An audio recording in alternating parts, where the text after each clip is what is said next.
40 ans après l'abolition de l'esclavage, à cette époque où seule la bourgeoisie dispose de bibliothèques privées, peu de Martiniquais ont accès à la culture.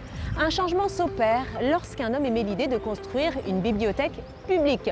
Partons à la rencontre de M. Marie-Sainte, responsable de la bibliothèque Schellcher.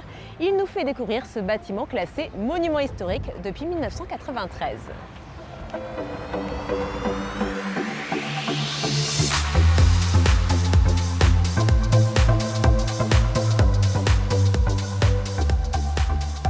Monsieur Marie-Sainte, alors comment l'idée de créer une bibliothèque publique est-elle née?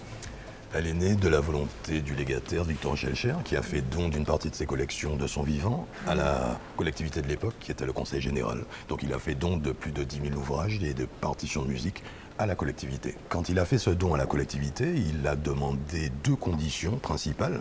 La première était que soit nommé un conservateur, le premier conservateur, pour pouvoir gérer ses collections, les développer, en prendre soin, et puis que soit construite une bibliothèque. Alors finalement, un architecte a été désigné. C'est exact, c'est M. Pierre-Henri Pic, à qui nous devons également la cathédrale de Fort-de-France, le marché couvert de Fort-de-France, la première église du François. Donc c'est lui qui a remporté ce concours d'architecture et qui nous a dessiné les plans de cette magnifique bibliothèque. Quand commence la construction?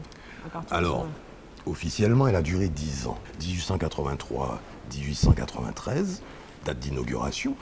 Mais en faisant des recherches dans les archives, nous nous sommes rendus compte que la bibliothèque Schellcher était exposée à Paris, au Jardin des Tuileries, place du Carrousel, en 1887. À l'époque, les établissements Moreau, frères Moreau, montrant leur spécificité, leur savoir-faire en matière de construction technique, métallique, etc., ont donc érigé la bibliothèque Schellcher à Paris pour montrer leur savoir-faire. Cette bibliothèque a été ensuite démontée pièce par pièce et acheminée donc, de France via le Havre jusqu'en Martinique. En bateau. En bateau. Est-ce que vous pouvez nous dire quelques mots sur le style architectural du bâtiment?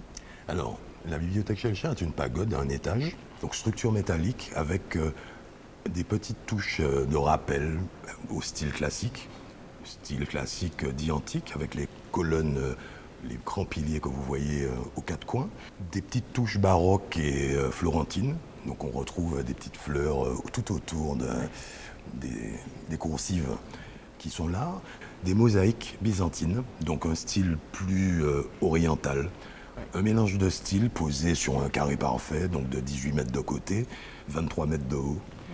Il a su, compte tenu des contraintes thermiques et géologiques, adapter la bibliothèque sur la savane, puisqu'il faut savoir qu'à l'époque, ce terrain était marécageux et qu'il a fallu donc le poser sur des pieux qui descendent à plus de 20 mètres de profondeur. Alors la construction finalement s'achève en 1893. Oui. Savez-vous si Victor Schellcher a eu le temps de voir le bâtiment achevé? Je ne suis pas persuadé qu'il ait eu le temps de visiter, ou en tout cas d'être présent à l'inauguration, puisque cette inauguration a eu lieu l'année de sa mort, et qu'il était déjà malade, et étant en tout cas à Paris à cette époque, je ne suis pas persuadé qu'il ait eu le temps de la voir en tout cas achevée. Merci beaucoup Monsieur Marie-Sainte pour toutes ces explications. Ça fait un plaisir, je vous en prie. On se retrouve bientôt pour un prochain numéro d'Un jour, un patrimoine.